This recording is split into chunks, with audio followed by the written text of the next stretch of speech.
Welcome! Hello, everyone. Hello, streaming audience. I'll take a clap. My name is Bovan Armstrong. I'm the community educator and engaging men and boys advocate at the Center for Hope and Healing. Ew. This event is part of our larger March Men's Speaker Series that we've been hosting this month. On the 10th, we had FD Signifier and Tony Porter speak via Zoom. On the 17th, we had a special Brotherhood of Strength meeting, which meets every Thursday, including next Thursday and the Thursdays after that. And then finally, for our last part of our event, we're having this lovely panel discussion with our wonderful guests. Yeah! So, our wonderful guests are Venerable Lem Mee, Anthony Febo, Pastor Dwayne Wheeler, and Vlad Saldana. So, to open up, to get us comfortable with speaking with the lovely audience here and the lovely audience at home, we're going to have a quick little check-in, something that we do at my job all the time, and something we're going to do here. So for the check-in, we're going to see our name, our pronouns, how we're feeling today, and then for our question to start us off, I'm going to ask what your favorite toy was when you were growing up. I'll start just to mimic it all. So my name is Bo. I use he, him pronouns. I am feeling so great today. I am very excited for this panel. And my favorite toy, okay, so it's really weird. At McDonald's, you could get a Dragon Ball Z bronze toy. It wasn't actually bronze, it was plastic, but it looked weird. It was Goku, though, the strongest of the Saiyans. It could only move, its arms were outstretched like this, but it only moved at the hips. So he was just doing left crosses and right crosses, could not uppercut for his life. But boy, was that my favorite toy to take on any of my others. And I will pass it on to my lovely panel guests. So if any would like to go next, more than welcome to. My name is Febo. I use he, him pronouns. I am feeling very well adjusted. Just came back from the chiropractor. Shout out to self-care. Shout out to fixing the spine.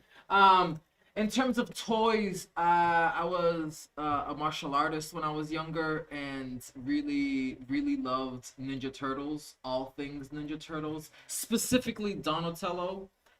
So shout out to any stick that served as a bow staff and any piece of cloth that had 2 holes in it for me to put around my eyes. So that whole area was my main jam.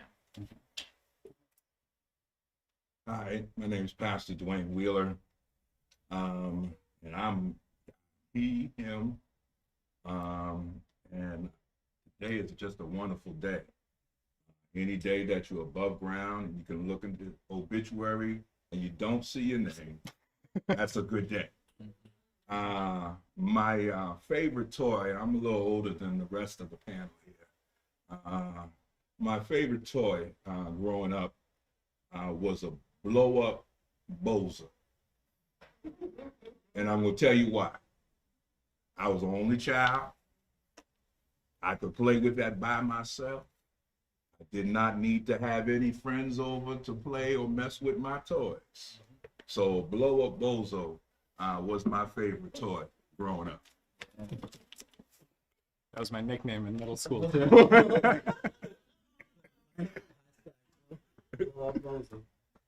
My name is Vladimir. I go by he, him. I am feeling hopeful. I've been feeling that for a couple of days. Hopefully it sticks. That feeling of hopeful overall. What was to be honest, I don't think I remember like a toy specific, but my favorite thing to play was my bike. So I guess that's my bike. I got into a lot of accidents with that bike. Some that I still scar, like I have scars all over my legs. And one of the worst experience, but also it was a very fun day on my bike, but it ended up being one of my worst experiences as a kid. Was me riding my bike without a pedal. So you know how sometimes like your plastic pedal will break. That did not stop me from using the bike. So I was racing one of my buddy. I was actually winning the race. Of course. Winning the race, and I fell, and the bike pedal stuck to my actual like leg. It stuck. It was a horrific experience. But to this day, we argue. I won the race. He said he did. There's no way. There's no way. Like technicality, I lost. Yeah. Hi, my name is Lem Mee, and I feel very great to be here with our friend. I think that I do not have any toy that when we were young. Well, so the event today is spirituality and masculinity. So to start it off, ask the question that we have to ask. What does spirituality mean to you? I'll pass it on to my lovely panelists.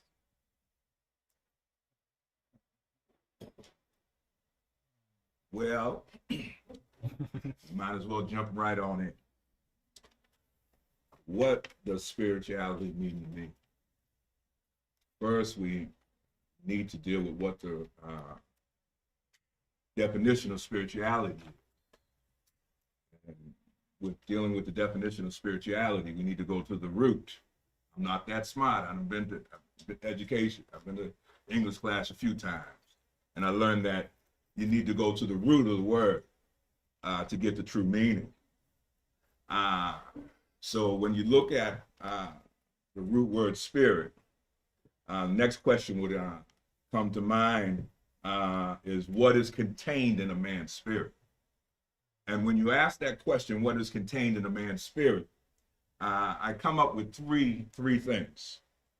In a man's spirit is contained their mind, their emotions, and their will. And so that's how I define what spirituality means to me.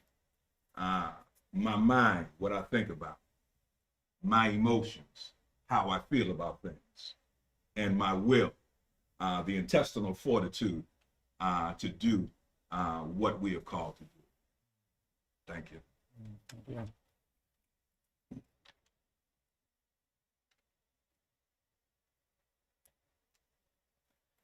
I think about spirituality and I think about what does it mean to be spiritual.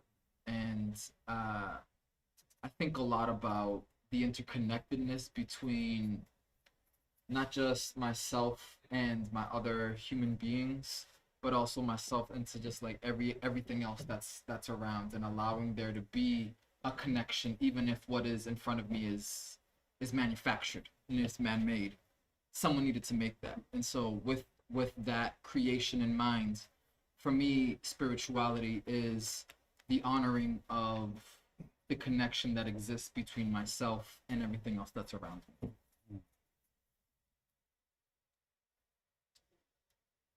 Let me won't go. I would jump in with. I was actually jotting down some thoughts around the question because I've never been asked to define it, but I don't think that anyone of us or anyone watching or at home has the right answer to what spirituality really is or means to. I think it's individually we can all have our own concept.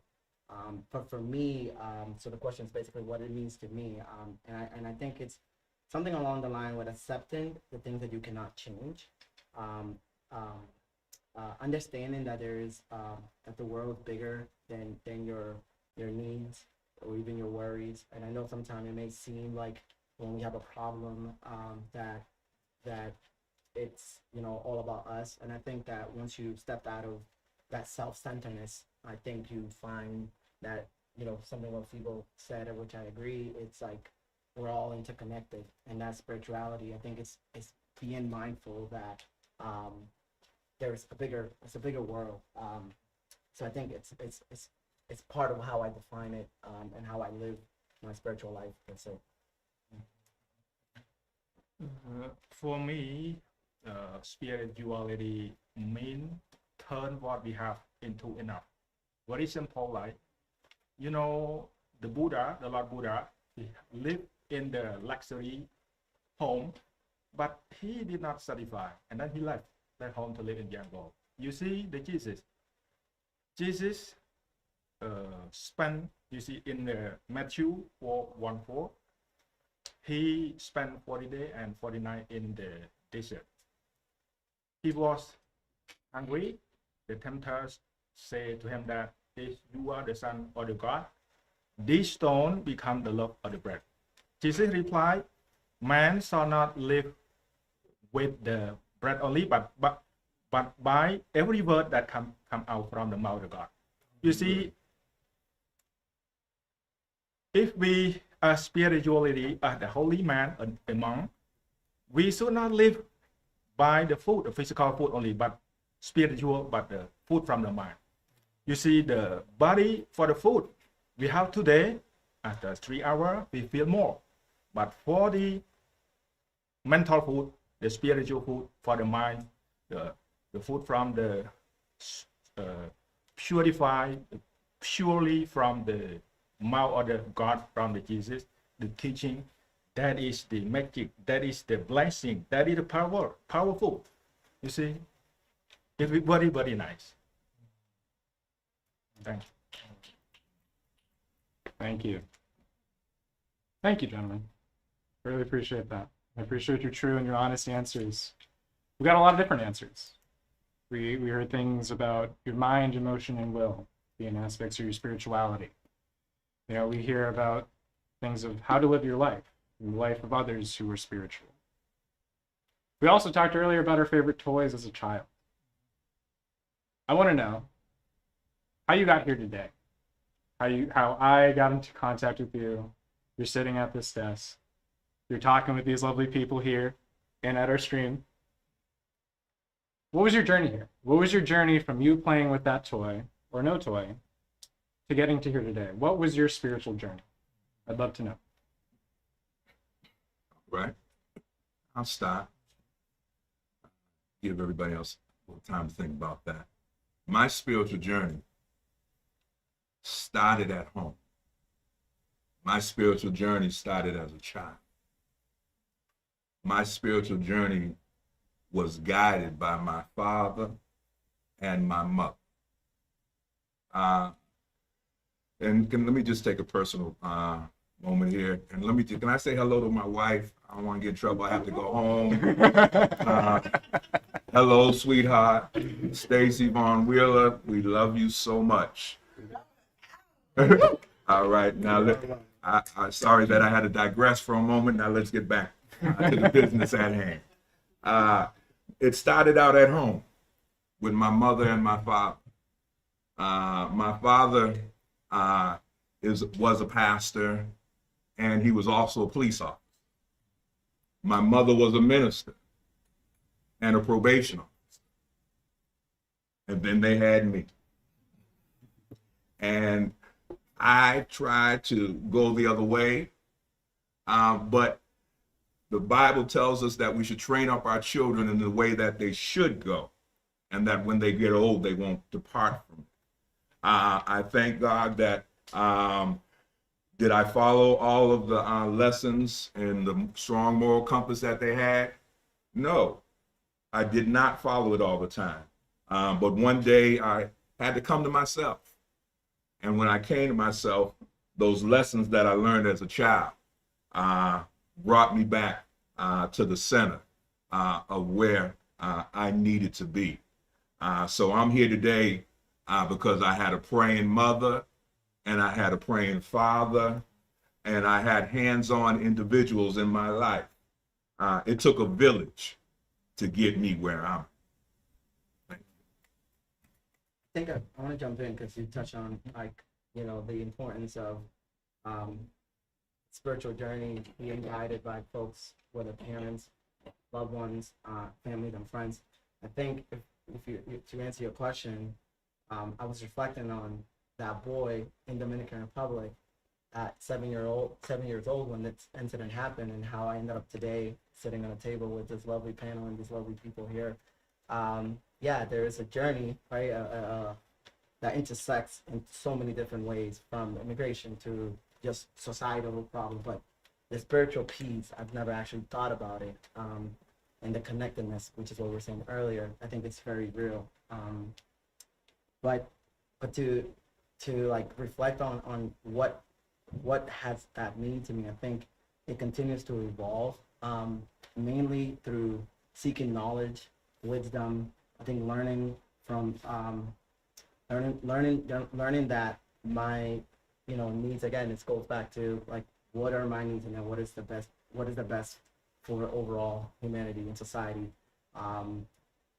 Dropping my ego, that's been a big learning, over my spirituality, maturity, and I think, yeah, it's hit me when you think about like, yeah, what does all that means, and I think it's just continuing to again understand that we're an organism that continues to evolve, both physically, because our body changes, mentally, and that's the growth, in the spirit of how you feel about certain fellow humans.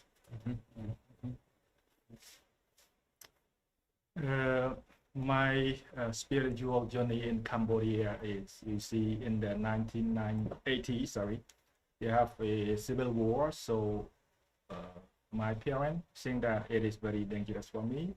So he sent me to live in the temple. And then in 1991, become a monk, a Buddhist monk, and we continue to study Buddhist text, just study about the just philosophy, and we got a scholarship as a Buddhist, a master of Buddhist philosophy in Delhi University, and we met our friend over there, and he encouraged me to practice, to join the meditation 10-day course, and that is the deeper spirituality in my life.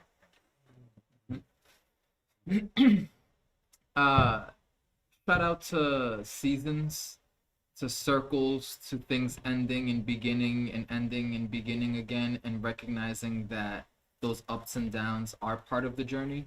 I am here today, specifically in this panel, because my good friend Masada Jones asked for me to be here. And one of the reasons that it even makes sense for me to be here to begin with is because my true spiritual journey started also with Masada in high school, when I saw her perform a poem, and I decided that's what I wanted to do for the rest of my life. And I'm very thankful and blessed that I have been able to grow through spoken word poetry and through art. And as much as I have connected with different forms of religion, of spirituality, of connecting to things that are larger than myself, and ethereal, and nature, and all those things, poetry has definitely been that changing and pushing force for me. And so I think about my personal journey, and I think a lot about unlearning.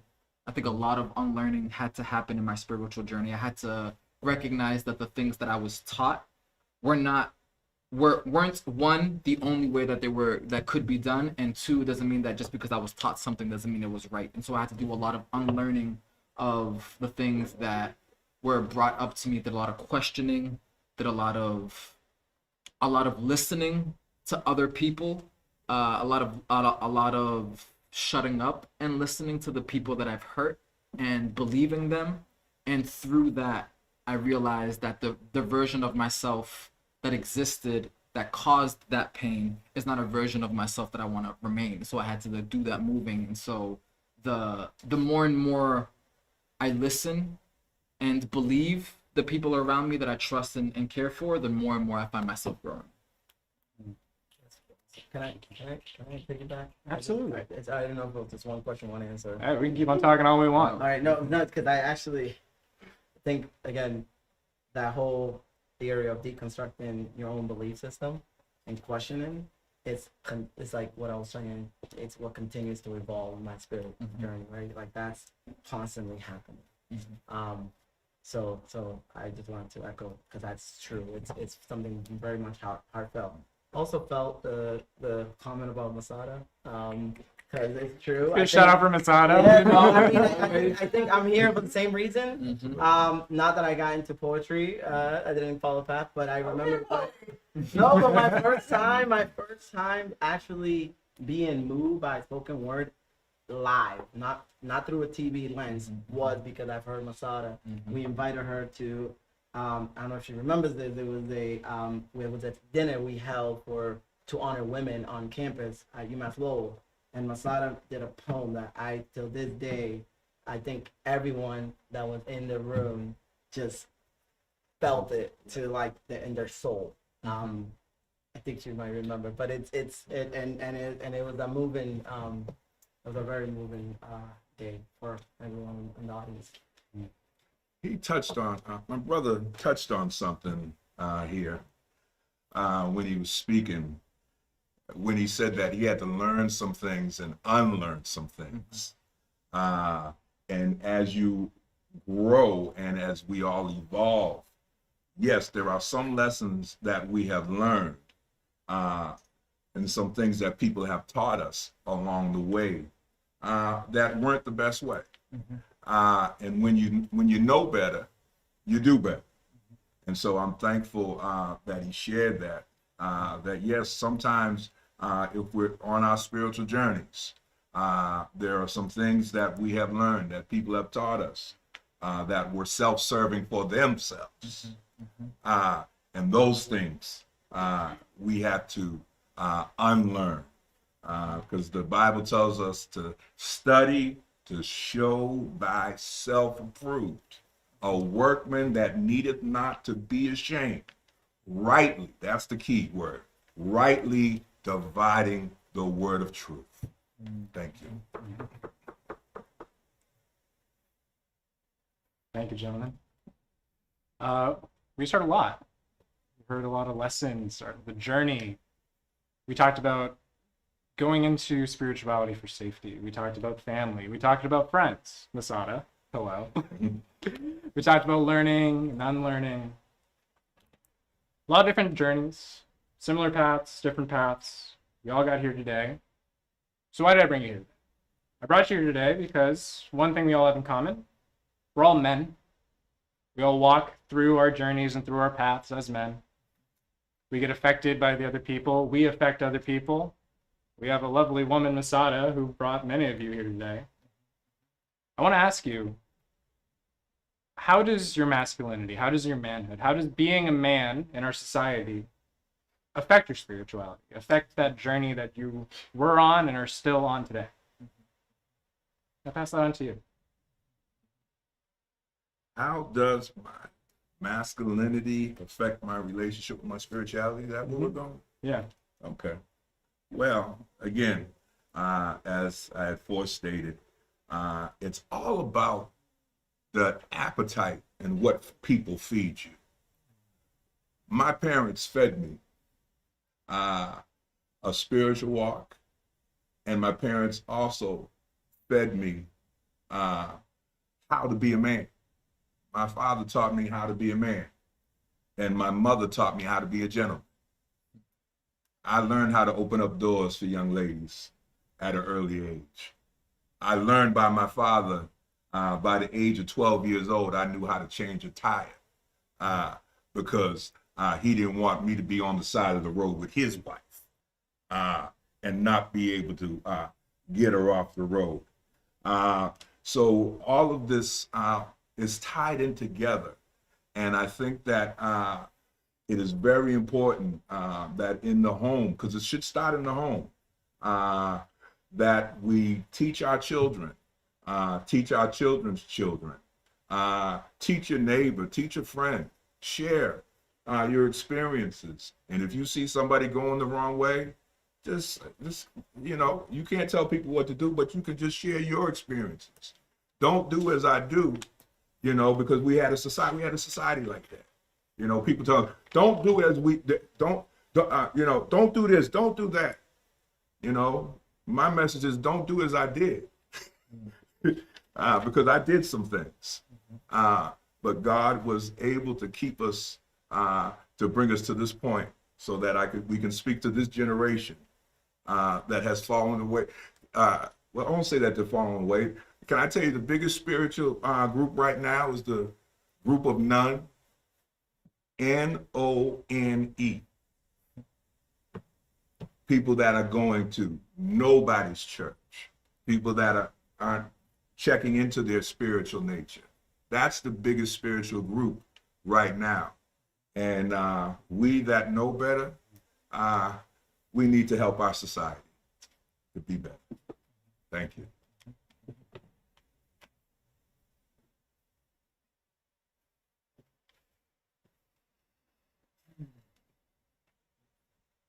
home, y'all know what that is. Yeah, no.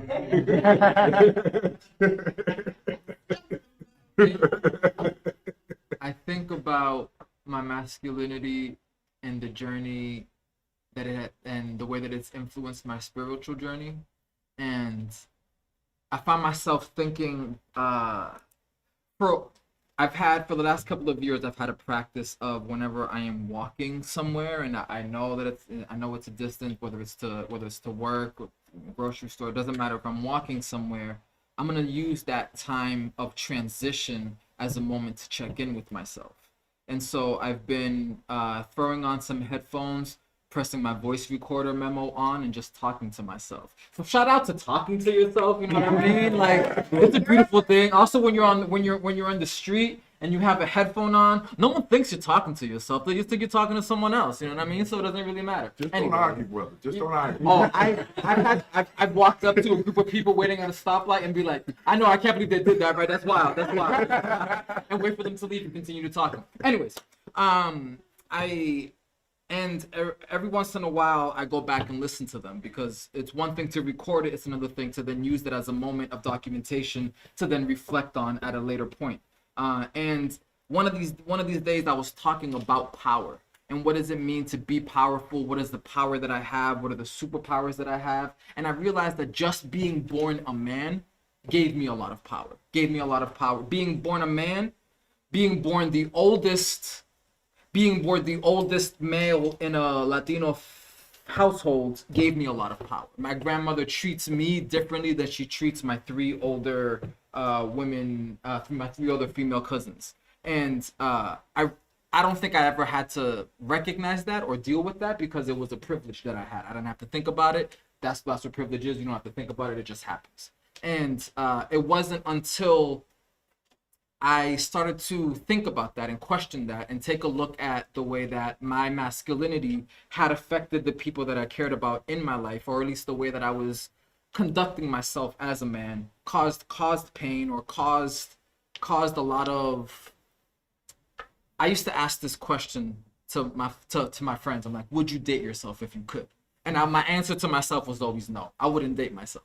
And so I'm like, wait, if I wouldn't date myself, why do I expect anybody else to want to be with me, right? And so shout out to my wife, Carly Bristol Febo. And she's not in the building right now, but she's always in the building, you know what I mean? And she and so in that reflection, in that recognizing, I also realized that in order for me to change, that had to like start at the foundation, start at the core, start at the root. And the root of a lot of who it is that I am and a lot of where I come from is my spirituality, is the way that I interact with things that are larger to myself, is the way that I interact with the natural world, with the physical world, with the metaphysical world. And I didn't like the way any of that looked. And so I love the idea of growth. I love the idea of change. And I decided to stop making it an idea and turn it into like actual reality, and started doing some reading, started doing some believing, some listening to stories that weren't mine,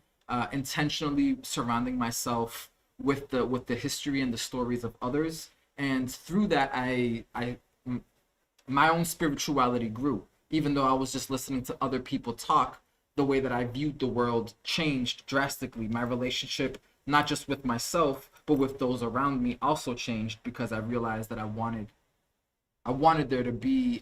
I thought about what I wanted to leave behind, and I didn't like what I was leaving behind up until that point. So decided to make the shift, make the pivot, so that what I would be leaving behind felt more aligned with who it is that I wanted to be and who it is that I saw myself as.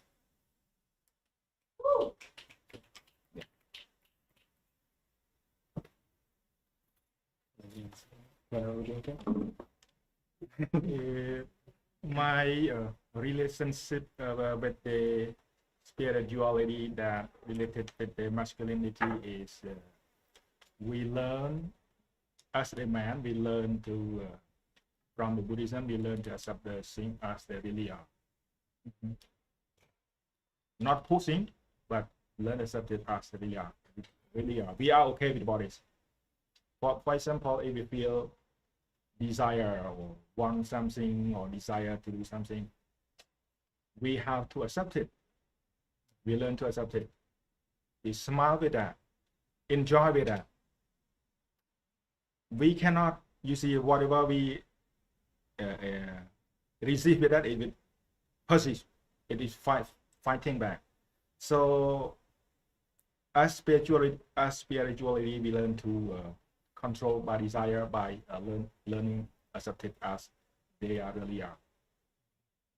Smile with that, and with that experience, and then when we practice by experience with the thing as they really are, everything is dissolve, it healing, it eliminates itself, it appears itself. When we smile with that, accept it as they really are, and everything is healing, repairing itself, and so our mind is, you see, become calm and peaceful. Thank you. Just before you jump in really quickly, I just want to bounce off what you were saying, this idea of acceptance. I definitely think that at least the masculinity that I grew up with was a masculinity that was taught, and it was something that I adapted, and I was asked to look at things as masculine and feminine and right or wrong, or guys do this and guys don't do this. And it was the concept and the idea of accepting that allowed me to see past that. Like I remember the first time I wore pink, and I just felt it. I felt the shift in my body of like, wait, but I'm not supposed to wear this. But at the same time, it's literally just a color. It's literally just a color. And we decided that pink should go with girls, although historically pink did start with men and then eventually it was changed. But that doesn't matter. It's this idea of accepting the fact that it's a piece of clothing versus it being a guy or a girl thing just because of the color. And so that acceptance, adapting acceptance, also allowed me to deconstruct what I thought masculinity should be and accepting it for what it is that it lived in my own body. I see this connection between my specific spirituality with my masculinity. It's rooted in the thing you mentioned earlier, Pastor Wheeler, my upbringing. I think culture cannot be taken out of a context. I grew up in Febo all day, baby. I know that. I grew up also in a Hispanic household, right? Right. I grew up in a very Hispanic household. Come from an island, Dominican Republic, that is some could say machista, but that's real, right? The masculinity culture, depending on where you grew up in the part of the world or the country you come from, you cannot erase that. You cannot also erase your parent. I grew up with my father and my mother, and there was clear expectation as a man on what a man should do or be. Not necessarily the physical or the wearing pink or not. Had nothing to do with that. With my father, it was about the sacrifice that the man must make. Come on. The love that the man must have for his children, his women, his family. And it was about that giving, right? So it goes back to spirituality. I defined it earlier. To me, it was about others. It was about the bigger picture. So when it comes to what my masculinity, I guess, characteristics are, is the sacrifice, the love, the intention for the others, and in my case, my family, my loved one, and my strong significant other. So I think that is like, we can get into the whole colors or how you're supposed to act and what is expectation as a man. But I think those are just distraction to get us away from what I feel that for me that man to be is. Mm-hmm. And it's all about traits and characteristics that are beyond the physical. Can I jump in? Yeah. Both of these gentlemen are really shooting some shots on tonight. And I thank God for the both of them, and I'm glad that I'm on either side of them, because as I'm listening to both of these gentlemen, we talk about masculinity, And masculinity, and it seems like with both of these gentlemen and myself, that our masculinity and our spirituality walk hand in hand. And see, what is masculinity? Quality or the nature of a man. And in spirituality, what's also hidden in spirituality? Integrity. Who you are when nobody is around. And so both of these things, the quality of who you are, and cultures, I love different cultures. Hispanic cultures, they give the man, a lot of cultures, they give the man, the top role, whether they deserve it or not. Can I say that without getting any hate mail? Whether they deserve it or not. And so we need to make sure that with our children, that we feed the whole man. We feed the spiritual side of the man. We feed the masculine side of the man. I'll tell you this, I almost wore my pink suit tonight because I have one. Because, the way society describes masculinity isn't always correct. I grew up in school. I sang in the Glee Club. I played basketball.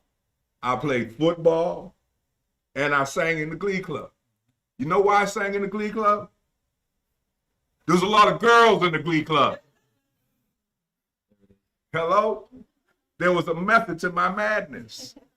Okay? And again, that was, how on the inside of me, that was, there was no, there was a man or a woman can do anything that they can put their mind to do.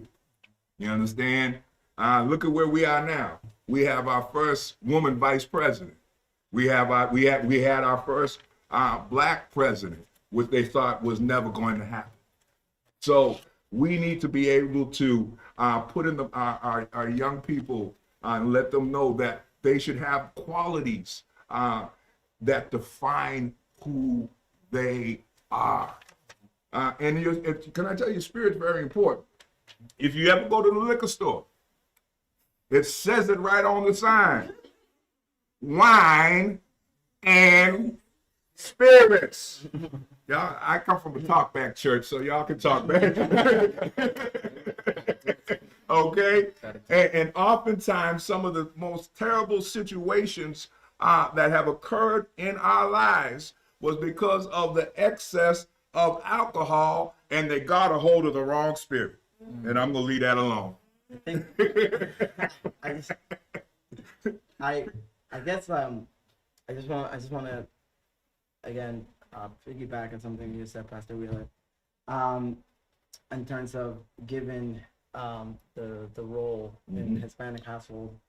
I want to politely disagree with you. Okay. I think that if we are to look at family structures and male roles in specifically the context of America and this country, I think the man of color, Hispanic, Black, whatever but men of color in general, the idea has been, or in my perception, has been to attack the headship that's the male, and especially the male of color in this country, in all sorts of ways. We can look at the mass incarceration. You can look at many different metrics that we want to go and study.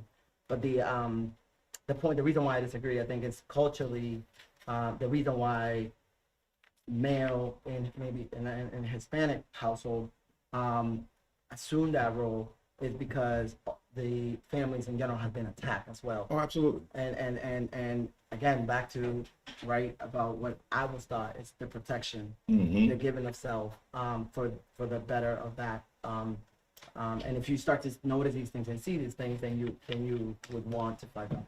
Absolutely. So let me say this. That I'm not talking about I'm talking about cultures in general.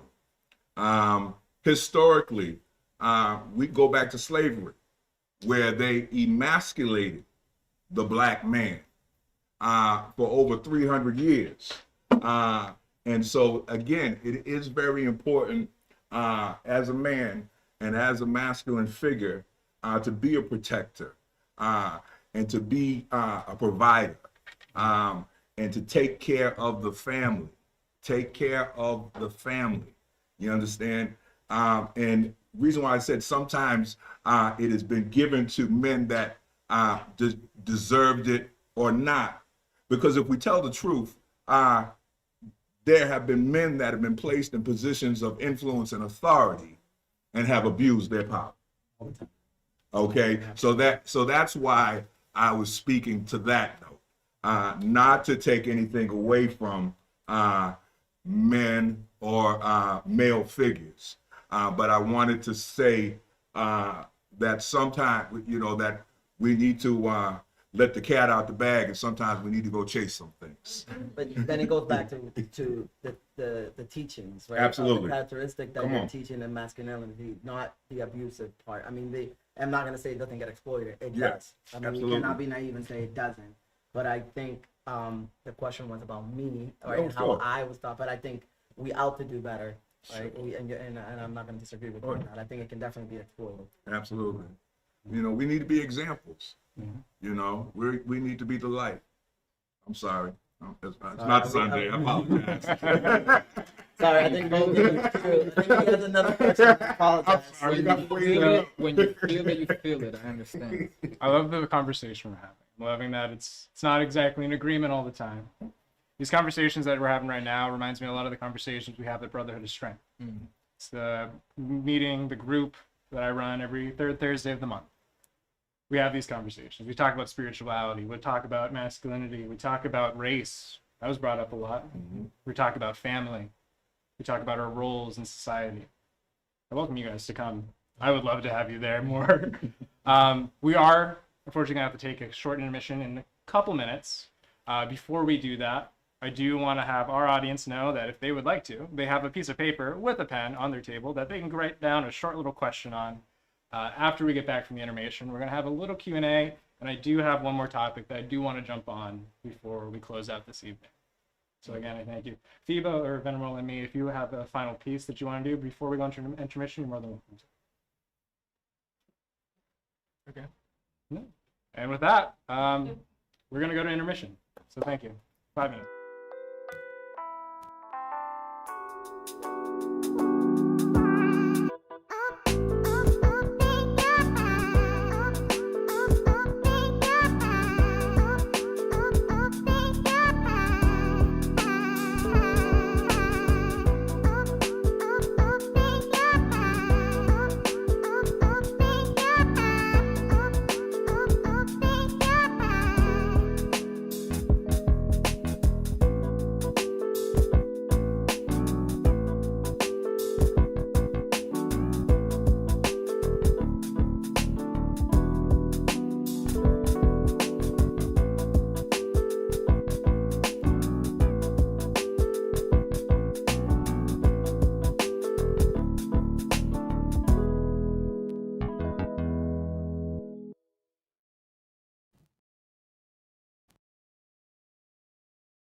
welcome back.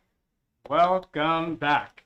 So we're moving on to our Q&A portion of the event. After this Q&A portion of the event, we will unfortunately be finishing our conversation and discussion. Hopefully, we will continue on these conversations and discussions. But we have a couple questions from our lovely audience, as well as our lovely audience at home. The first question that I'm going to ask, kind of a topic that I was going to talk about already, was spiritual health. What does spiritual health mean to you? The ideas of how do you maintain spiritual health? And then in moments of crisis, how do you maintain that spiritual health? So I'll open that up to the floor. Well, let's start here. How do we maintain my spiritual health? Is by fellowshipping and being around like-minded individuals that believe have the same belief system, the same belief nucleus, and I going to church. I tell people going to church is like going to the gas station. If you have a car, and I know nobody wants to go to the gas station right about now. But going to church is like having a car and not going to the gas station. You need to fill up on what you believe. You need to get around like-minded people, whatever your belief system is. If you're Buddhist or if you're Muslim, and whatever you are, your spiritual health is revolved around, my spiritual health is revolved around connectedness, if that makes any sense to anybody. Because, especially with the pandemic has isolated many of us. The introverts, they just love this. I don't have to talk to nobody. I don't have to see anybody. But we were made to have relationships. That's how God made us. When he made Adam, what'd he do? He looked at Adam and said, it ain't good for this man right here to be alone. So let me make a helpmate for him. So we were made to have relationships, and you have to water your grass. That makes sense. I want to jump in. I think so. This all gets rooted back to our own definition of spirituality. Sure. So how I feed my spirituality health, I think it exhibits physically, because when I run, when I work out, when I bike and exercise, I feel that is me feeding my spirituality, right? In a sense, feeding my spirituality health, because it keeps me sane. I enjoy it. I enjoy it emotionally, but I also enjoy it spiritually. Like it makes me feel different. It makes me feel good. Some of the best moments, right, in terms of how my spirit is uplifted when I'm feeling down, is my loved ones, laughing, joy with my loved ones. That is how I feel that it feeds that health. Like when your battery is drained, right, and your phone is low, you plug it in to charge it. I charge through both the physical, but also the moments of fellowship. People that know, that love me, want to be around me, and I want to be around them. Those are my, I guess, practice. How I feed that help in my spirituality. But also on a solo basis, it's seeking knowledge, continuing to question and continuing to seek wisdom, because that is the only way that we can continue to do that evolving loop that we were talking about earlier. To maintain the spiritual health is to practice doing ourselves. We have to, for me, I practice by sitting meditation 1 hour in the morning and 1 hour in the evening. To practice, it means to purify the mind, to purify the heart, to learn how to shut down the six sense door: eye, ear, nose, tongue, body, and mind. You see, at the beginning, Adam and Eve meeting with each other, the God say that don't eat the fruit. What does it mean? The fruit? Fruit is not the fruit in the like apple. No, it is a fruit from impurity that go into the eye, ear, nose, tongue, body, and mind. Especially the ear. Whatever we hear is good. We're happy, but it's not good. We start to be anger, negativity in come to the mind. That is the fruit. But you see, Adam eat the fruit, but we call us Satan that eat. What is Satan? Satan is the devil that come to your mind. That's why we have to purify. We have to practice every day, practice meditation. Thank you. Yeah, I definitely like hearing what y'all are saying. Makes me think a lot about practice, but also like training, right? Like the way that we are able to maintain our spiritual practice in a moment of crisis is to practice it when we are not in crisis. Come on now. Right? Is to think about the same way that the reason Steph Curry doesn't miss when he shoots is because he practices a lot. You know what I mean? Just trainings to get it in the body, for that muscle memory, for that when presented in that moment, your body already has the reaction built in within it because you have dedicated time to that practice of breathing, of calm, of acceptance, of like recognizing that what is happening here, that there is something beyond it, that we don't necessarily need to take it personally. But the way that I practice, the way that I maintain a practice of my spiritual health is I try to immerse myself in nature at least once a week at the very least, and allow myself to be there, whether I'm walking, whether I'm writing. It's recognizing that as much as I think that as much space as I do take up, not just in my home, but on stage or in front of a classroom or whatever it is, I always feel humbled when I'm surrounded by that which is bigger than me, which is, you know, the nature, the trees, the malleable ground, how it hardens and softs depending on the weather, and how I also feel like I harden and soft based off of the weather. But if I'm able to keep a practice of intentional breath, of choosing specific moments in my day, in my routine of throughout my day, to make a habit out of breathing. Whenever it is that I feed my daughter, I intentionally take 3 breaths as she's drinking. I have a new baby at home. She's 18 months, and so whenever it is that she is eating, or drinking, that is a moment for me to practice stillness.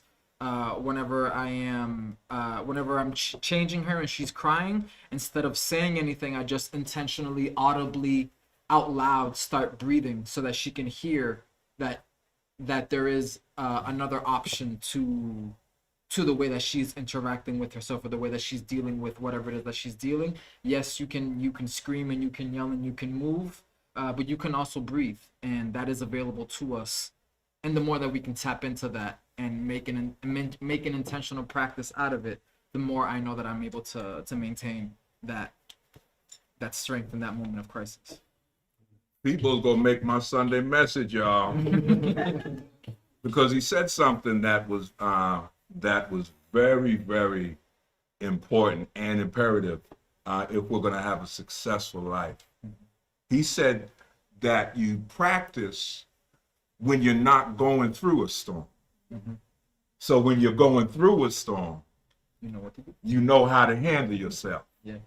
And when he was talking about Steph Curry and any basketball player on a high level, when they're practicing, they'll have somebody on their left side, they'll have somebody on their right side, clapping, making a whole lot of noise to do anything that they can to distract them from their focus.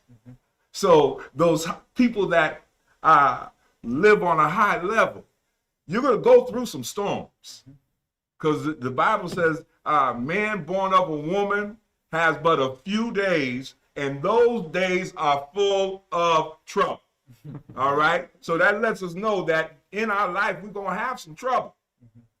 So if you practice when you're not going through a crisis, so when you're going through the crisis, you can continue the course. I guess I wanna talk. You can't practice crisis.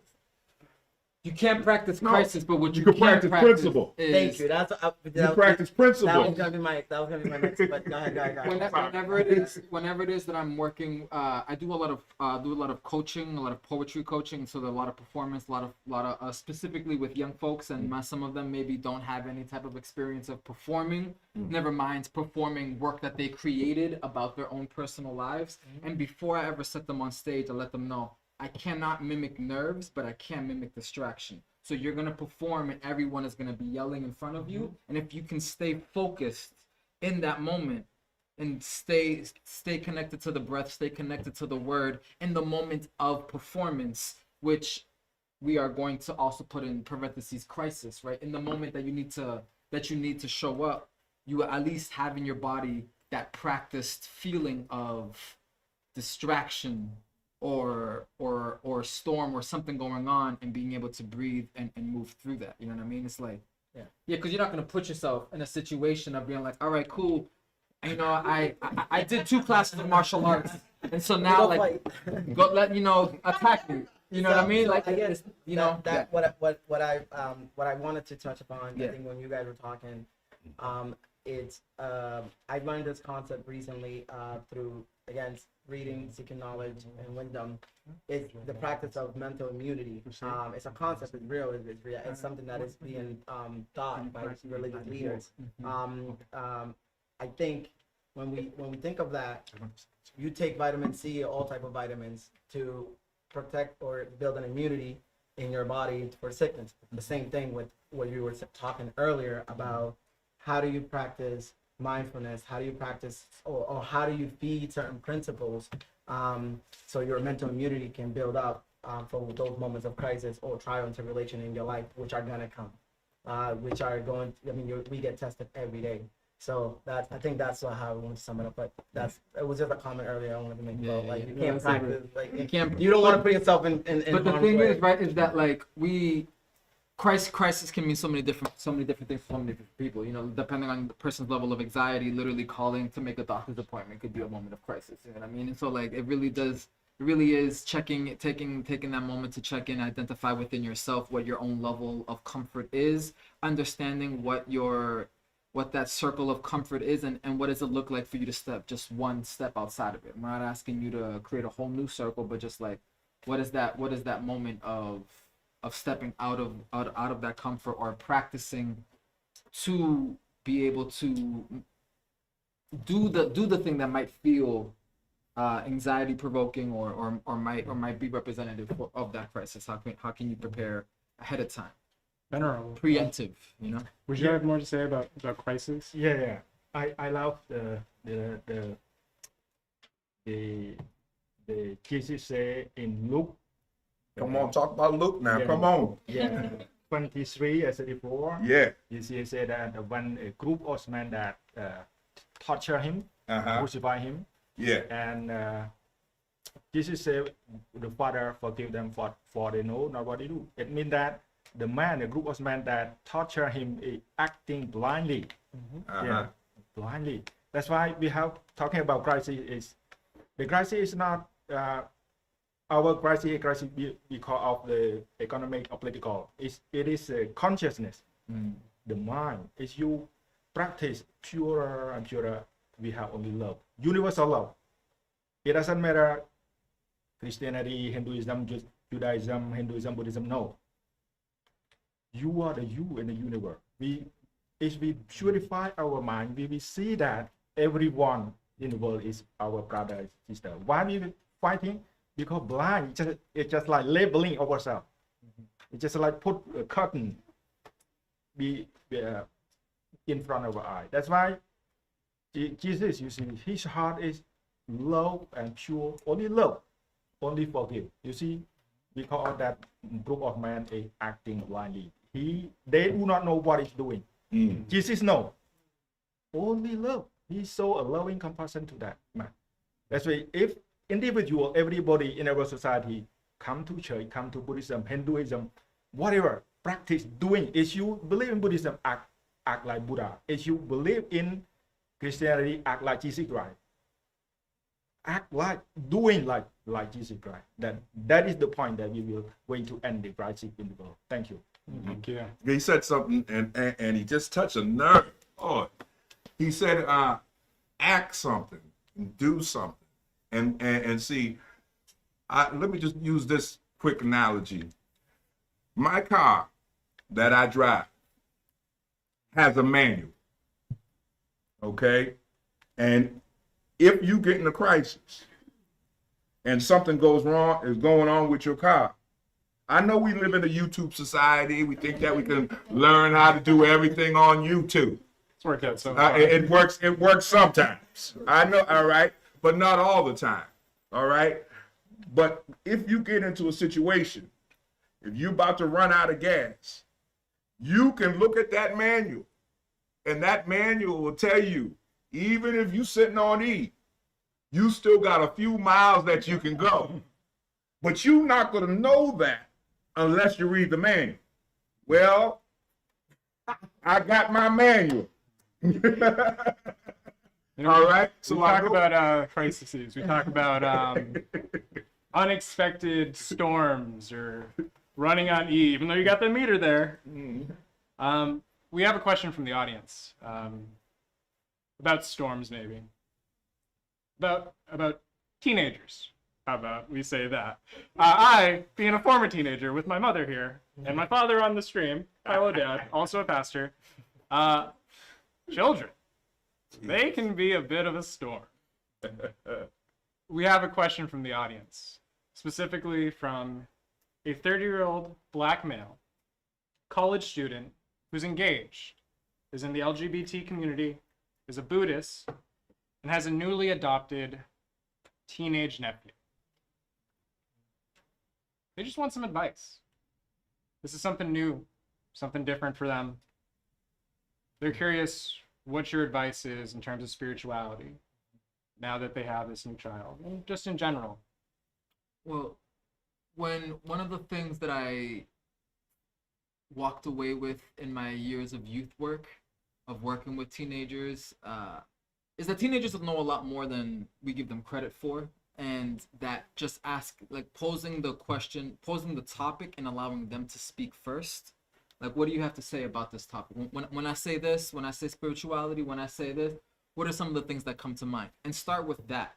Because there's often this idea that young people are empty vessels and that the adults with all of their wisdom and knowledge need to pour themselves into it. And if anyone thinks back to when it is that they were, that's just not the case. We know a lot more. Folks know a lot more than sometimes they're given the credit for. Whether it's right or wrong, that's not what we're talking about. But there's already a foundation there. So start with asking the young person, what are your thoughts on this? When I say this, what are some of the things that come to mind? And based off what it is that person is saying, that our guest or anyone that is asking the question to identify, reflect on themselves. Well, what is my relationship with spirituality? Do I have a relationship with spirituality where I feel like I can then talk to someone else about their relationship with spirituality? Because it's very easy to talk to someone about something else that they should be doing when we're not doing it ourselves first. So wanting to first check in with yourself.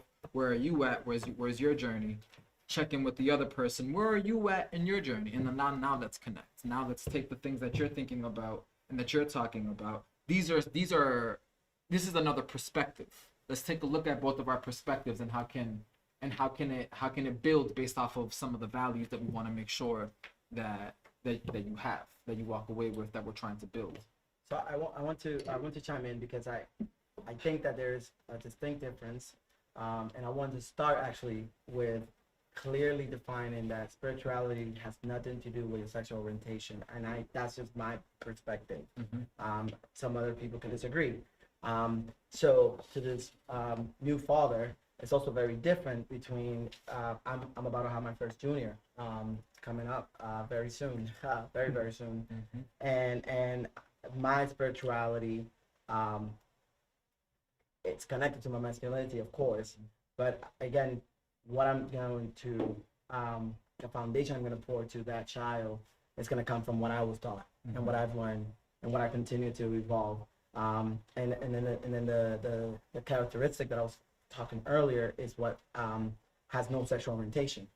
It does not apply to women or men. It applies to human beings. Love, respect, love for the humanity. I think that has nothing to do with your sexual orientation. In this case, it's a different story because he is a older teenager.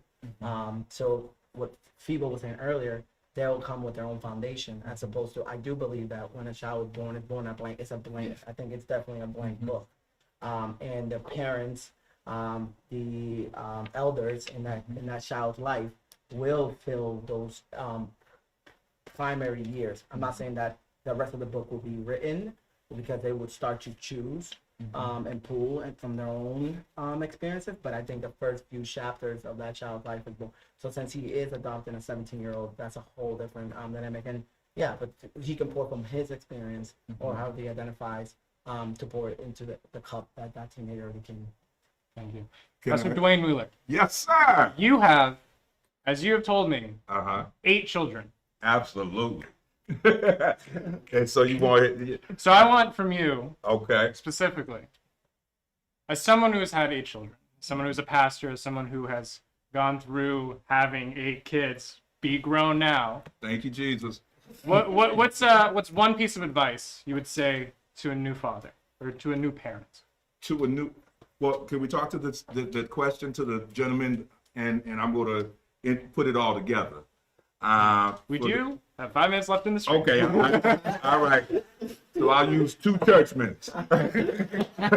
All right, all right. So, answering the question to the father that's part of the LGBT community. A father is a father. It does not, your sexuality does not define you as a father. A father, if your father needs to be a teacher, he needs to be the protector, he needs to be a provider. Okay, and for the teenage child, before you can try to tell them anything, you got to build relationship. Okay, before you can try to lead somebody, you got to build relationship with them. And one thing for me, as a father of 8, all 8 of my children are individuals. Pray for your children. And when your children get to the age that they're of adulthood, let them be grown. and let them be grown. Let them get their bumps and their bruises. And when they get their bumps and their bruises, then the lessons that you taught them as a child will come back to them. Yep. And then they can win. Thank you. General, is there anything you'd like to add? Yeah, I love the word that the father is not like to put pressure with the son. It's love. You see, whatever, just let him enjoy it. Yeah. You see the feeling of happy. You see, when we feel happy, we enjoy it. Everything in our body is just like atom. The molecule in our body is peaceful. It makes settlement. But if you push him like, I am father, I have to do this to that, it will crash in our body. That's why I love the Jesus say in the Proverbs 17:22 say that a cheerful heart is a good medicine, a broken spirit sharp a person's strength. When we feel happy, you see everything is calm, arrangement in our body. But if you put pressure, it will crash in our body and make make poison. You see, anger. Mark Twain said that anger is an acid that can do more harm to the vessel in which it is stored than anything on which it is poured. You see, yeah, it's very nice. Thank you. Absolutely. We are running out of time very quickly. We have 2 final questions. So, gentlemen, if I may, I think I'm going to answer them. Work them out. We have 2 final questions. The questions are, how do you define masculinity? And can you be spiritual without going to a church? I brought you gentlemen here today because I wanted to learn. I wanted to hear your thoughts, your perspectives, your journeys, where you once were, where you are now. And I really appreciate it. I'm an atheist. I have been my entire life. I've been reading books on spirituality. I don't know the answers, so trying to find them. So one thing I can say is that I feel very spiritual today. Being in community with you gentlemen, I feel it. I feel it. I don't go to church. I've been to church. I've been to my dad's church a bunch. But yeah. And then how do you define masculinity? I think it's very clear today that we all have different opinions of masculinity. We've all had different journeys. We've all had different teachings, learnings, relearnings. Something that I'm learning every day and something I'm relearning every day. We get asked that question a lot at Brotherhood of Strength, at Center for Hope and Healing, anywhere, really. I get that asked a lot. I wear a healthy masculinity mask. The answer is there's no definition. What is masculinity? What is toxic masculinity? What is healthy masculinity? It's growing. It's not defined by a simple sentence. It's by our stories, by our journey. And I welcome you gentlemen to join me in Brotherhood of Strength. I welcome anyone to, because I want to continue this conversation. I want to keep on learning. We are running out of time. I want to thank you gentlemen for coming. I want to thank this audience. I want to thank LTC for putting on the show. Great Sam for doing our camera work, same with Nick and Ivy. Thank you both for hosting. And that is the end of our March men's series. Keep tuned.